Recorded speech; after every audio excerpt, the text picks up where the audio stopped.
গাজায় যুদ্ধবিরতি লঙ্ঘন করে ইয়েলো লাইনের অজুহাতে এখনও বর্বরচিত হত্যাকাণ্ড চালিয়ে যাচ্ছে নেতানিয়াহুর ইসরায়েলি বাহিনী। তথাকথিত ইয়েলো লাইন বা হলুদ রেখার আশেপাশে বসবাসরত গাজাবাসীর দিন কাটছে চরম ভয় ও আতঙ্কে।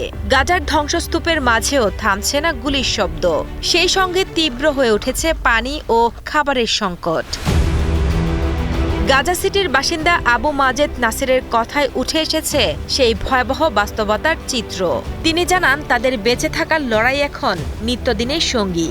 ঘরবাড়ি ধ্বংস হয়ে যাওয়ার চেয়েও বড় সংকট হয়ে দাঁড়িয়েছে খাবার ও পানির অভাব। এদিকে ইসরায়েলি আগ্রাসনে পানির লাইন ও পয়ঃনিষ্কাশন ব্যবস্থা পুরোপুরি ভেঙে পড়েছে। তবুও নিজেদের ভিটেমাটি ছেড়ে কোথাও যাওয়ার উপায় নেই হতভাগ্য গাজাবাসীর। একই এলাকার আরেক বাসিন্দা আবু হাতিম আল জুরাইসি তীব্র ক্ষোভ প্রকাশ করে বলেন, সবাই বলছে যুদ্ধবিরতি চলছে, কিন্তু কোথায় সেই যুদ্ধবিরতি? আমাদের পানি নেই, কোনো সুযোগ সুবিধা নেই, পয়ঃনিষ্কাশন ব্যবস্থা অচল। বলা হচ্ছে সীমান্ত দিয়ে সাহায্য আসছে, কিন্তু আমরা তো কিছুই দেখছি না। আমরাও তো অন্য সাধারণ মানুষের মতো বাঁচতে চাই। গাজার এই পরিস্থিতির পেছনে রয়েছে জটিল এক সমীকরণ। যুদ্ধবিরতি চুক্তির আওতায় ইসরায়েলি বাহিনী একটি নির্দিষ্ট ইয়েলো লাইন বা হলুদ রেখা পর্যন্ত পিছু হটেছে। তবে এর ফলে গাজা উপত্যকার 53% এলাকাই এখন ইসরায়েলিদের নিয়ন্ত্রণে।